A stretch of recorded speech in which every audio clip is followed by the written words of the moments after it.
না মানে এখন গোটা সোশ্যাল মিডিয়া জুড়ে বাংলাদেশের একজন শিক্ষক সহ তার গোটা ফ্যামিলিকে খুন করা নিয়ে সেটা পুরো তোলপাড়।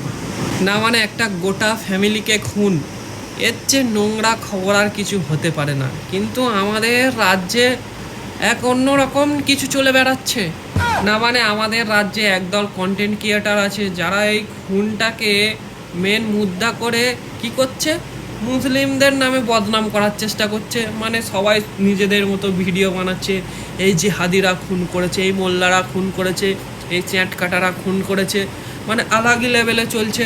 না মানে আপনারা অনেক ভিডিওই দেখেছেন, সোশ্যাল মিডিয়াতে তো আছে, আপনারা অনেক ভিডিওই দেখেছেন। কিছু ভিডিও দেখাচ্ছি, দেখুন। বাংলাদেশের রংপুরে একই পরিবারের 4 জন হিন্দু মেম্বারকে উপরে পাঠিয়ে দিল। দেখুন, এই মৃত্যুর বিচার চাই আমরা কেমন বাংলাদেশের চ্যাটকাটা জেহাদির বাচ্চারা একই পরিবারের 4 জন হিন্দুকে কুপিয়ে হত্যা করেছে, সঙ্গে একটা বাচ্চাকেও হত্যা করেছে। আপনারা ভিডিওটা দেখুন, তারপর আমি বলছি। এই মৃত্যুর বিচার চাই আমরা কেমন আপনারা দেখলেন সব ভিডিওগুলো।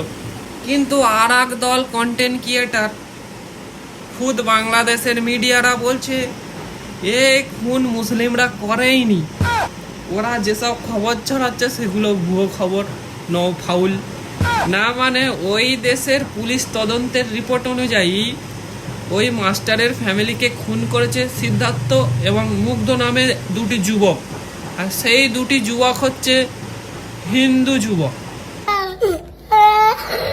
আর আমাদের রাজ্যে ভুল ভাল মোল্লা জেহাদি চ্যাটকাটা এই সব নিয়ে মানে ছড়িয়েই যাচ্ছে যে মোল্লারা এরকম হয়, মোল্লারা ওই রকম হয়।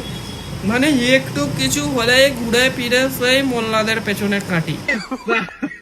তাও বাংলাদেশের ঘটনা বাংলাদেশের লোকেরাই ভালো জানে, আমরা কিছু জানি না। সোশ্যাল মিডিয়াতে এইসব হচ্ছে বলে আমিও ভিডিও বানালাম। তো দেখো, গোটা একটা ফ্যামিলিকে খুন, এটা কোনোভাবেই মানা যায় না।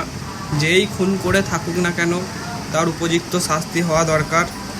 হিন্দু মুসলিম করে আমাদের রাজ্যে যে এইরকম কেলেঙ্কারি হচ্ছে, বলছি সবাই একটু সঠিক খবর জেনে পোস্ট করলে ভালো হতো না?